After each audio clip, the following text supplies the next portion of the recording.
सुस्वागतम सुस्वागतम सुस्वागतम। नमस्कार, मी मृणाल उमेश सावंत, सेवा सहयोग फाउंडेशनतर्फे उपस्थित प्रमुख मार्गदर्शक तसेच वर्ग शिक्षक आणि विद्यार्थी मित्रांनो आणि सेवा सहयोग फाउंडेशन प्रमुख कार्यकर्ते यांचे मनपूर्वक स्वागत करते। या शाळेचे प्रिन्सिपल कल्पना मॅडम आणि उपस्थित सर्व शिक्षक वर्ग, विज्ञान शिक्षक प्रशिक्षणमध्ये काही आम्ही टीचरला शिकवायला इथे आलेलो नाही आहे। टीचर उत्तमच आहात, फक्त सेवासेवेचा उपक्रम विद्यार्थ्यांपर्यंत आणखी चांगला व्यवस्थित कसा व्हावा, विद्यार्थ्यांना विज्ञानाची रुची कशी वाढवावी, ह्याकरता खेळाखेळातून विद्यार्थ्यांना विज्ञान कसं शिकवावं ह्याकरता डॉक्टर जयंत जोशीजी आपल्याकडे जयंत जोशीजींना विज्ञानाचं खूप ज्ञान आहे, त्यांच्याकडे एवढं भांडार आहे की याच्यामध्ये ते मॅडम जसं सांगत होता ना, बॉयन्सी असते काहीतरी, म्हणजे उत्प्लाविता बल असतं। हां, तर इथे काय होतं माहिती आहे का, कुठलं तरी एक बल आपल्याला खाली ओढत असतं, त्याला काय म्हणतात, गुरुत्वीय बल। हां, म्हणजे ग्रॅव्हिटेशनल फोर्स, ग्रॅव्हिटी। तर कुठलं तरी एक बल खाली ओढतंय आणि एक दुसरं बल त्याला वरती ढकलतंय। या स्थितीमध्ये काय होतं की ती दोन्ही बलं सारखी आहेत परंतु परस्परांच्या विरुद्ध आहे। म्हणजेच काय, जे मैदानामध्ये आपण खेळतो ना, टग ऑफ वॉर, रस्सीखेच, इथे रस्सीखेच चालू आहे। जे जास्त आहे ते जास्त प्रभावी। मग इथे काय जास्त आहे, इथे उत्प्लाविता बल जास्त आहे। जेव्हा त्याच्यावर त्याचं वस्तुमान वाढतं म्हणजे घनता वाढते, घनता वाढल्यानंतर ते बुडायला लागतं। कारण काय, घनतेबरोबर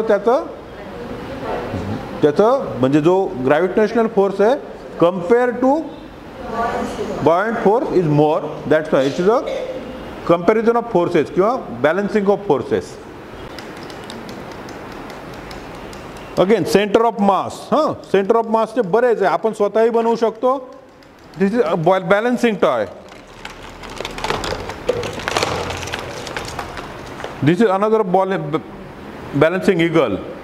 हां, हे जे आहे ना, हे सगळे म्हणजे आता आपण स्वतः पण अशी खेळणी बनवू शकतो। हे बघा, हे जे आहे, this bird is balancing. Now if I remove this,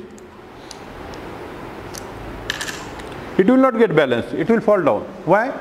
Because when I put this, I am adding some mass to this, so its center of mass gets shifted downwards, and when I support it exactly above the center of mass, it will balance. मध्ये पाणी भरलेलं आहे आणि हे फिरवलं तर तो पाणी बाहेर जात नाही। हां हां हां, कौन सा है ये, सेंट्रीफ्यूगल है क्या सेंट्रीपिटल है?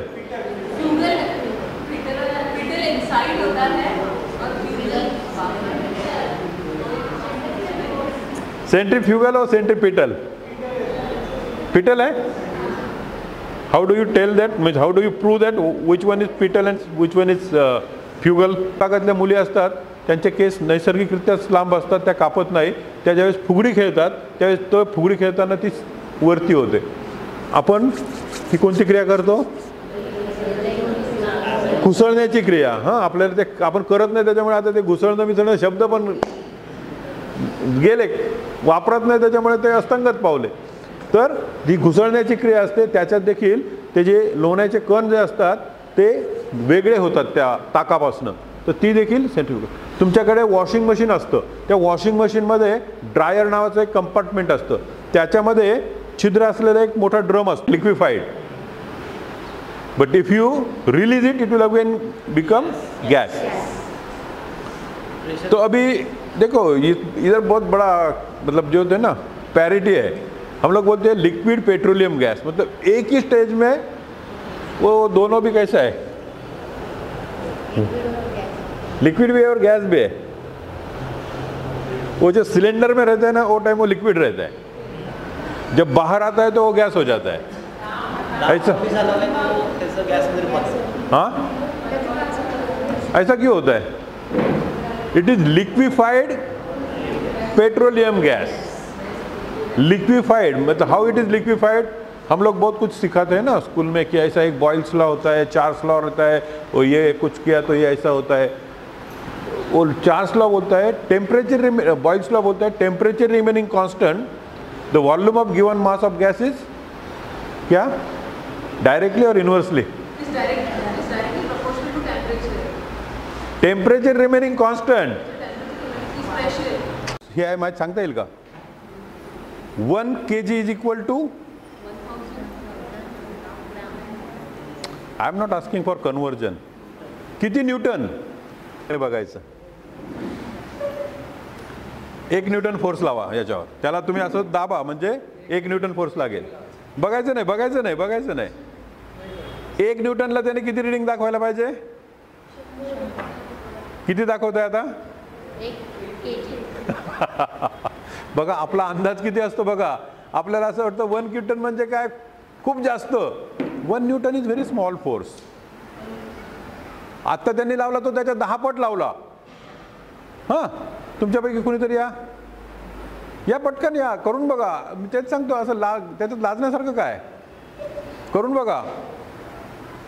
एकदम सोपं आहे. You have to just press it. You apply 2 newton force. So it's 2 kg na sir? 1 Newton is not 1 kg. You apply 1 Newton force. Oh sorry, 2 Newton force. हाँ, किती लावला? Sir, actually in concept मुझे समझ में नहीं आया. It's 1 Newton divided by 10. हाँ, 1 Newton divided by 10. How much it is? It's 0.1. हाँ, 0.1 0.1. Newton. Newton and m plus s square. Yes. So that is grams, no? It's not 0.1 kg. 0.1 kg. हाँ, much, how much? Kilo. How much is kilo? 1000. So 1000 divided that 100. 2 zeros will get cancelled. हाँ. So got it. आता बघा, इथे बघा. आता बघा. जमतंय? काय प्रॉब्लेम नाही? अजून थोडं. आता जमेल ना? आता घरापर्यंत तुम्ही जाऊ शकाल नाही? घरापर्यंत काय?